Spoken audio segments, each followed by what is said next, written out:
way to become future Buddha that I mentioned earlier. All of this brings up the question, are there gods in Buddhism? Well, it kind of depends on your definition of God. Although Buddhism is often said to be an atheistic religion, in Mahayana Buddhism at least, a bodhisattva certainly seems to be something a little bit similar to a god. Maybe not the omnipotent sort of God that Abrahamic religions talk about, but some sort of spiritual being for sure. In Theravada Buddhism, this is less true. For example, you might see a Theravada Buddhist standing in front of a statue of Buddha with hands together. But in this case, they are not actually worshiping Buddha as a god. Instead, they're simply showing respect for using the Buddha's form as an aid to meditation. Okay, let's now go back to the family tree chart. There are three particular sub-branches of East Asian Mahayana that I'd like to point out.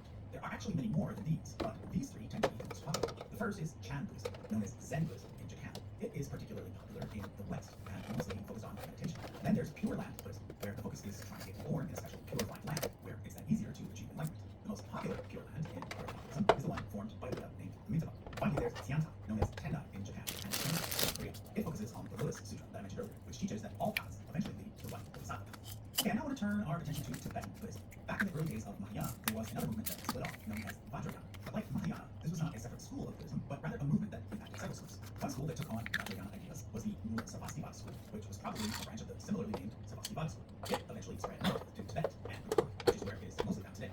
Tibetan Buddhism differs from other forms of Buddhism in that it incorporates far more esoteric practices, such as chanting, reciting incantations, and making geometric patterns called mandalas to help induce trances. The most famous Tibetan Buddhist is, of course, the Dalai Lama, who is seen as being a sort of figurehead for the Tibetan movement. He is actually the leader of just one sect of Tibetan Buddhism, of which there are currently four. However, his sect, known as the Galer or Yellow Hat School, is the largest. He is referred to as the 14th Dalai Lama because the belief is that he is the reincarnation of a man named Yeden Buddha, who died in 1474, but continues to be reborn on Earth. In turn, all of the Dalai Lamas are the incarnations of a bodhisattva called Avalokitesvara. Now, before I go, I want to briefly mention Jainism, which is the other religion that can be traced back to the Shramana movement. It was founded by a man named Mahavira, who, as you can see here, is often depicted as looking quite similar to the Buddha. In fact, the two teachers lived around the same time, with Mahavira being the older of the two, whereas the Buddha was born in Kasala. Mahavira was born in Trichy. One of the key features of the Jain religion is non-violence, and therefore most Jains are vegetarians. Today, Jainism is much smaller than Buddhism, and really there are only two main branches. The larger one is called Siddhambara, which means white cloud, because its monks wear white robes. Note the face mask also. Jains have been wearing face masks long before the current pandemic. This helps prevent sacred items from being contaminated. The other branch of Jainism is called Digambara, meaning sky clad. This is because the male monks in this sect wear no clothes at all, a testament to the fact that they want as few earthly possessions as possible.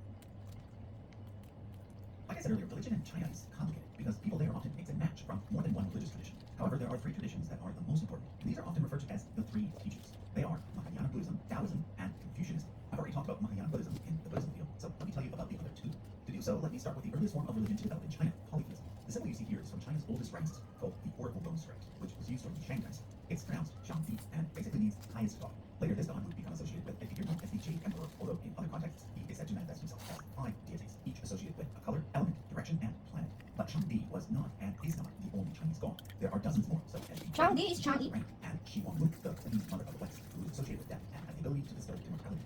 However, one aspect of Chinese polytheism, which developed early on, is that the worship or veneration of deceased ancestors became just as important, if not more important, than the worship of deities. Another group of spiritual beings called immortals became important as well. Immortals are former humans who are not quite gods, but who live on after death and can possess great powers. Thus, as time Yes, went on, with great powers comes great responsibility. became more and more important in Chinese religion. Then, during the 500s BCE, there was an explosion of new ideas in China, which resulted in what's called the 100 schools of thought. Most of these schools eventually went extinct, but there are two that have survived all the way to today. These are, as I'm sure you guessed, Taoism and Confucianism.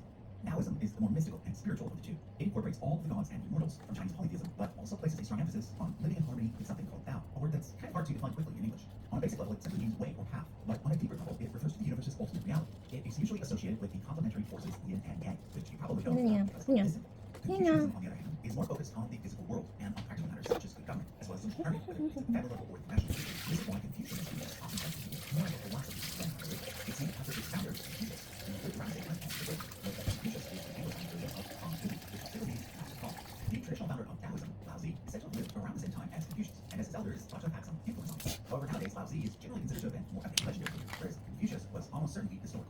So like I say, a lot of people in China follow traditions and principles associated with both Taoism and Confucianism, as well as Buddhism. So it's not uncommon to see depictions of the Buddha or various bodhisattvas next to those of traditional Chinese gods or immortals.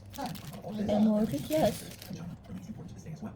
Now, before I move on, I want to point out some more modern trends within Chinese religion. The first is Chinese Salvationist religions, which became popular in the early 20th century, but which nowadays are mostly followed in Taiwan. A good example is the Guanbao, which has roots that go back to imperial times, but didn't really take off until after 1912, which is when China became a republic. At this point, it was led by a man named Zhang Tianrong, who managed to grow the movement to around 12 million members. However, once the revolution started and China became communist, it was mostly stamped out, only to gain traction again in Taiwan during the 80s.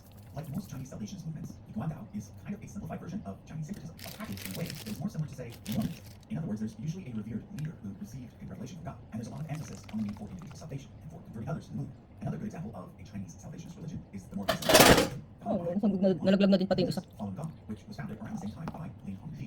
It's actually not classified as a Chinese salvationist religion, but does share some similarities with them, although it's more focused on doing special exercises called Qi Gong. It's become particularly popular within the Chinese expat community in the West, where it's known for being conservative and for protesting against China. Okay, let me now explain some important differences between Judaism and Christianity. One of the things that drives Jews crazy is that Christians tend to assume that they already know lots about Judaism because they've read the Old Testament. I've even had many Christians tell me that I'm not a good Jew because I don't match their expectations of what a good Jew is. You see, most Christians, as well as most former Christians, have only ever viewed the Old Testament through a Christian lens, and therefore they assume that Judaism basically uses the same framework that Christianity does, but that it simply does so without Jesus, which is not actually how Judaism works. Jesus? So I'm going to start by explaining some basic differences between these two religions that you might not be aware of. The first thing you need to know is that Christianity is much more concerned with the question, what should a person believe? When choosing whether or not to join a church, most Christians, especially Protestants, will first of all ask, what does that church believe? Which is why almost every church website always includes a section called Statement of Faith. It's also why the ancient church developed creeds, such as the Nicene Creed, in order to make a list of what a Christian needs to believe in order to be considered a Christian. And of course, the most important thing that a Christian needs to believe is that Jesus is God, and that he died for Jesus sin. is For example, God. the famous scripture, John 2:16 says, for God so loved the world that he Oh, gave that's his only Max, begotten Son, that That's whosoever Max. believes in him Max shall not perish, Water. but have everlasting life. So obviously, belief is a key part of what it means to be a Christian. But this is Believe not exactly when true you for Jesus, believe nor is it to exactly me true to for most giving. Dun, Muslims. dun, Most dun, Muslims are more dun, dun. concerned with what should a person do. Dun, dun, So, dun. for Is example, my love many is coming Muslims now believe or that not? it's I love important you that to the Moses whole was a wide world. person, and it is that they follow the Jewish traditions that are go back to him. So for example, I converted to Judaism, which in my case was a year-long process, and no point was I asked What to is agree here? to a certain list of beliefs. Instead, I was taught mostly about Jewish practices and traditions. Where's the as well pamunas as that I'm having here? history, It's language, gone. and church The belief. pamunas Another is thing that gone. Christianity is very much concerned with is salvation. The whole thing hinges on the question, what must a person do or believe in order to be saved? So the assumption that most Christians make about Judaism is that Jews are also concerned with It's salvation, gone. and that Jews simply All have of my obtaining life. it. The further assumption is, My in some ways, God. is that Jews try to obtain salvation by obeying Jewish law.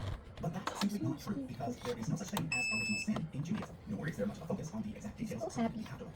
To put it simply, Jews do not follow Jewish law in order to be saved from some future punishment Going or in order down. to gain some future reward. For some Jews, they follow the law simply because God told them to. For others, it's because we believe that many of those laws, which we call mitzvot, serve a purpose in the here and now. The best way that I can explain this is by giving the following analogy. In our modern society, we have many traffic laws that are designed to keep everyone safe. If you break one of those laws, say by going too fast in your car, you might get a ticket as a punishment. But do you obey the traffic rules?